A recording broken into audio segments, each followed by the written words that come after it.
Vous écoutez RTL. 14h30, 15h30, l'heure du crime sur RTL. Jean-Alphonse Richard. Ma fille, à la maison, elle est partie contrainte et forcée. Je pense que cette personne n'avait pas prémédité la chose. Je pense même que ma fille devait le connaître. Elle devait le connaître forcément. Elle n'aurait pas amené une personne qu'elle ne connaît pas devant la maison. De la manière que la personne s'est garée, il connaissait les lieux, quoi. Bonjour, une affaire sans ADN et sans corps.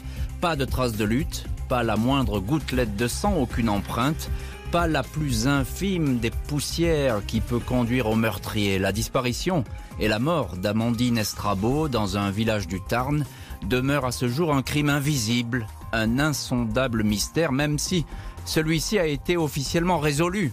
À 2 reprises, un homme a été condamné par une cour d'assises. Guéric Géano est aux yeux de la justice celui qui a enlevé, séquestré, violé, tué et fait disparaître Amandine. Ce maçon qui s'exprime maladroitement était apparu au fil de l'enquête comme la seule personne qui aurait pu commettre ce crime. 2 procès et 2 condamnations n'ont toutefois pas pu faire émerger le scénario exact du meurtre et n'ont pas réussi à apaiser la douleur de la famille d'Amandine dont le corps n'a jamais été retrouvé. On ignore encore tout de ces derniers instants. Comment Guéric Géano est devenu le seul suspect qui compte? Où est passée la jeune femme? 14h30, 15h30. L'heure du crime sur RTL. Dans l'heure du crime aujourd'hui, l'affaire Amandine Estrabo.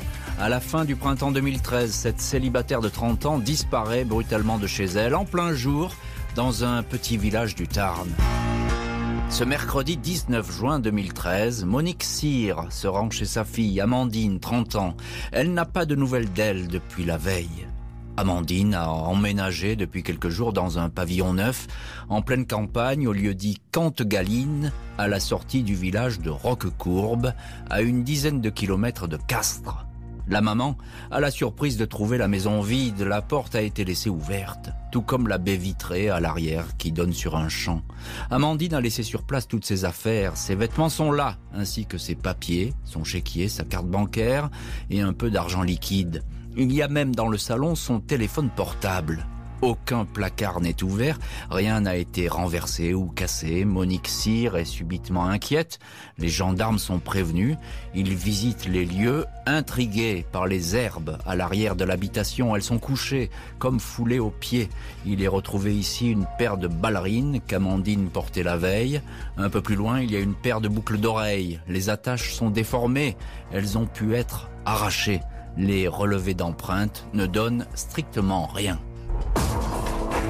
Les enquêteurs savent que la veille, mardi 18 juin, Amandine Estrabo a quitté vers 13h10 le lycée professionnel Anne Vaught, 46 boulevard Magenta à Castres, où elle travaille en qualité d'assistante d'éducation. Ses collègues n'ont rien trouvé d'anormal dans le comportement de la jeune femme qui semblait égale à elle-même, souriante et épanouie. Amandine n'a pas de voiture, elle a sans doute marché, puis a probablement fait du stop. Le fait est qu'elle est repassée chez elle. Vers 16h, Karine, une voisine, l'a aperçue en train de descendre de la place passager d'un fourgon Renault de couleur blanche. Elle est rentrée normalement chez elle. Karine a également aperçu un homme de la même taille de la jeune femme, autour de 1m70, quitter le siège conducteur. Un individu, raconte-t-elle, assez charpenté, cheveux châtains, portant un pantalon gris clair ou beige, avec une bande verticale orange, un pantalon de chantier. Un autre témoin assure que le véhicule était toujours là vers 16h45, mais avait disparu à 18h. Les recherches pour retrouver la camionnette blanche, sans doute un ancien modèle de Renault Trafic, battent leur plein mais restent infructueuses. La téléphonie est passée au crible pour tracer la présence de portables sur les lieux de l'enlèvement. Des suspects potentiels sont listés, interrogés, leurs emplois du temps vérifiés. 1 an va ainsi s'écouler jusqu'au mois de juin 2014. L'attention des enquêteurs est alors attirée par un homme de 25 ans, un maçon qui habite chez sa mère à Roquecourbe. Il a tenu auprès de ses proches des propos incohérents, parlant d'odeur de putréfaction dans sa camionnette, affirmant qu'il n'est pas un assassin. Le 17 juin, Guéric Géano est placé en garde à vue. Il connaissait Amandine Estrabo mais assure ne lui avoir fait aucun mal. L'entreprise de maçonnerie pour laquelle il travaille utilise bien un vieux Renault Trafic blanc. La témoin, Karine, ne reconnaît pas en Géano l'homme qui était avec Amandine, mais son pantalon de chantier est bien identique. Les gendarmes pensent tenir le suspect numéro 1, sauf que l'employeur du maçon indique que ce 18 juin 2013, Géano ne pouvait pas être à Roquecourbe, il était sur un chantier à Castres. Guéric Géano, fragile et désemparé, est ressorti libre de cette première garde à vue, mais les gendarmes vont continuer à enquêter discrètement sur son cas, jusqu'à déceler une faille dans son emploi du temps le jour de la disparition de l'assistante d'éducation. Impossible de savoir où se trouve le corps d'Amandine Estrabot. Les chiens de recherche envoyés autour de sa maison dans les heures suivant la disparition n'ont détecté aucune piste, accréditant la thèse que celle-ci est repartie comme elle était venue, à bord de la fameuse camionnette blanche. Peut-être était-elle déjà morte à ce moment-là. La campagne de Roquecourbe a été ratissée, tout comme les rives de la petite rivière, la Goue qui passe dans le secteur. Depuis 3 ans, les profils de 52 suspects potentiels ont été vérifiés, mais un seul a retenu l'attention des gendarmes, celui de Guéric Géano. Son alibi, vérifié et revérifié, ne tiendrait plus la route. Le 7 avril 2016, Géano est à nouveau placé en garde à vue. Jusque-là, il était établi que l'ouvrier maçon se trouvait à l'heure de la disparition, non pas à Roquecourbe, mais à Castres. Après de nombreuses vérifications lancées auprès de son employeur, cet emploi du temps n'est plus tout à fait le même. Il est établi que ce 18 juin 2013, l'entreprise a reçu une livraison de béton pour un chantier au mât d'Anfo à Roquecourbe. Guéric Géano faisait partie de cette équipe, 3 hommes qui avaient emprunté ce jour-là le vieux fourgon Renault. En garde à vue, Guéric Géano affirme qu'il ne s'est jamais absenté de ce fameux chantier.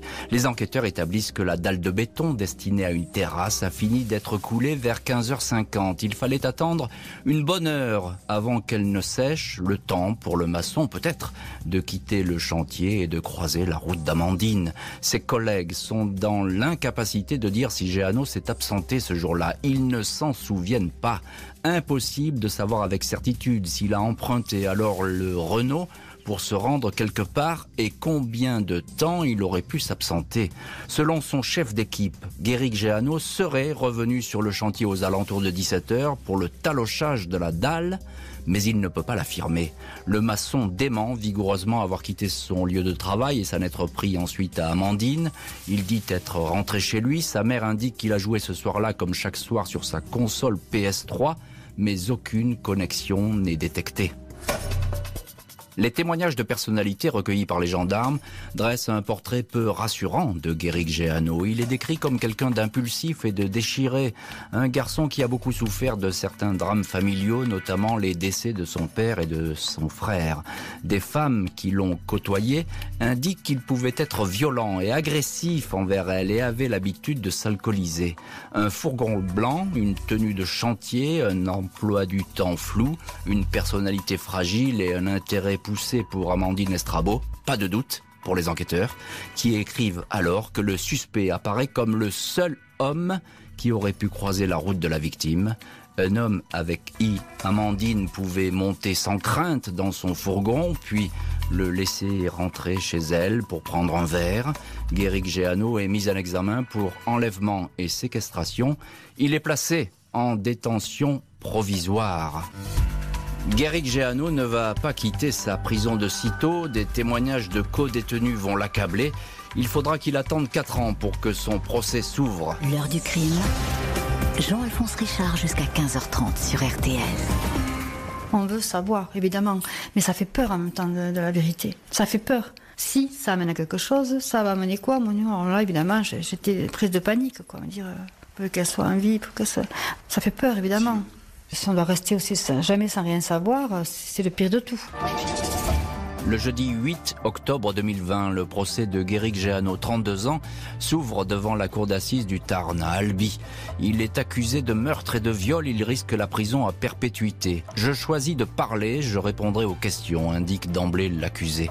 Le dossier de l'accusation s'est étoffé de nouveaux témoignages quelques mois avant le procès, ceux de plusieurs co-détenus auxquels Géano aurait avoué avoir tué Amandine Estrabot.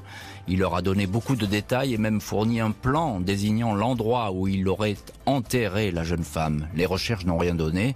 Les ex-codétenus sont cités comme témoins. Ils confirment l'étrange confession de Géano. Celui-ci répond « J'ai tout inventé. Si j'avais fait quelque chose de grave, je l'aurais dit aux gendarmes. Ils m'ont tellement mis la pression, je l'aurais dit. » L'accusé dira avoir donné ces informations fantaisistes pour qu'on le laisse en paix en prison.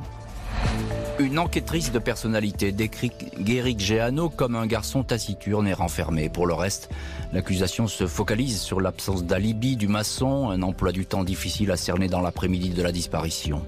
La témoin principale confirme avoir vu descendre Amandine d'un fourgon blanc. Devant la porte, elle s'est penchée pour fouiller son sac et a sorti ses clés, dit-elle en évoquant une scène paisible. À propos de l'accusé, elle précise « Tout semble concorder, mais je ne peux pas affirmer que c'est lui. » Géano explique « Je n'ai pas bougé du chantier. Si on quittait ce chantier, on le quittait tous ensemble. Je n'en suis pas parti. Je n'ai pas croisé Amandine. Ce n'est pas moi. » Pour l'un de ses avocats, Simon Cohen, le dossier n'a pas évolué d'un pouce 7 ans plus tard. L'accusation n'apporte aucune preuve, aucun indice nouveau. Le 14 octobre 2020, Guéric Géano est condamné à 30 ans de prison. Guéric Géano se dit innocent et fait appel de ce verdict, l'occasion pour ses avocats de faire voler en éclats un dossier qu'ils estiment à sens unique et dans lequel d'autres pistes ont peut-être été trop vite délaissées. Le lundi 15 novembre 2021, Guéric Géano est dans le box des accusés de la cour d'assises d'appel de Toulouse. La famille de la victime dit vivre un cauchemar depuis 8 ans et ne pas pouvoir se recueillir devant la dépouille d'Amandine. J'attends surtout qu'il parle enfin, qu'il nous dise où est le corps de ma fille, indique sa mère, Monique Cyr. Mais Géano continue à clamer son innocence. Ses avocats dénoncent les doutes, les interrogations qui abondent dans ce dossier, y compris à propos de la victime, Amandine. Maître Simon Cohen explique qu'après tout, rien ne prouve que la jeune femme qui sortait d'une séparation n'ait pas voulu partir volontairement. L'autre avocate de Géano, maître Marie-Hélène Piboulot, parvient à semer la confusion chez la témoin numéro 1. Cette femme révèle que les gendarmes ont voulu lui faire dire que c'était Guéric le coupable. Je me suis mise en colère, je leur ai dit que s'ils continuaient, je partais. Alors que le frère d'Amandine, Rémi, s'adresse à l'accusé et essaie de lui arracher des aveux, ce dernier répond « Je ne sais pas où elle est, sinon je l'aurais dit, pour baisser ma peine au moins, ça fait 5 ans et demi que je suis en prison. Maintenant, il faut que ça s'arrête. » Guéric Géano dira encore « Je n'ai pas tué Amandine, je ne pouvais pas être à 2 endroits en même temps, je n'ai jamais dit que j'avais le béguin pour elle. Je ne savais même pas ce que ça voulait dire, le béguin. C'est les gendarmes qui ont utilisé ce mot, alors j'ai dit « Si vous voulez ». Maxime, qui connaît bien l'accusé, témoigne. Guéric, il porte tout sur lui. Il a beau se taire, on lit tout sur son visage. S'il avait commis un truc pareil, ça se serait vu. Malgré le tir de barrage de la défense, les jurés considèrent l'accusé coupable, condamné à nouveau le 19 novembre à 30 ans de prison. Dans l'attente d'un éventuel pourvoi en cassation, le maçon Géano est considéré comme le ravisseur, violeur et meurtrier d'Amandine. Seul un témoignage capital ou un fait nouveau, la découverte du corps par exemple, pourrait relancer la procédure. Avant le deuxième procès, l'un des avocats de l'accusé, maître Simon Cohen, avait évoqué, sans la nommer, une affaire voisine et aux contours ressemblants, l'affaire Jubilard. Le défenseur notait des similitudes avec ce fait divers qui, disait-il, mérite de retenir l'attention et de ne pas exclure une hypothèse, celle peut-être d'un tueur qui évoluerait dans la région. Hypothèse qui n'a pas été retenue ni par les enquêteurs ni par les 2 cours d'assises. Pas une particule de sang, pas un lambeau de chair, pas un ongle brisé, détaillent encore les avocats, mais au final 2 condamnations. L'ADN de Guéric Géano n'est jamais apparu sur la scène de crime et les 105 outils retrouvés chez lui, tous minutieusement inspectés, n'ont pas livré la moindre indication. Guéric Géano, manifestement résigné, avait baissé les yeux à l'écoute du verdict. La famille d'Amandine Estrabot attendait la confirmation de la condamnation, même si elle laisse dans leurs esprits un sentiment d'inachevé. J'ai du mal à apprécier cette victoire tant qu'on n'a pas enterré Amandine, dira Rémi, le frère de la disparue. Maître Pierre de Buisson indique que Guéric Géano peut encore soulager sa conscience en révélant où se cache le corps. Cela pourrait lui faire gagner jusqu'à 8 ans de liberté et ça aiderait énormément la famille d'Amandine. 14h30, 15h30, l'heure du crime sur RTL. Jean-Alphonse Richard. Sur RTL, c'est déjà Noël. Retrouvez les plus belles chansons de Noël sur la web radio de Noël de RTL. La web radio de Noël de RTL est disponible sur l'appli RTL et RTL.fr.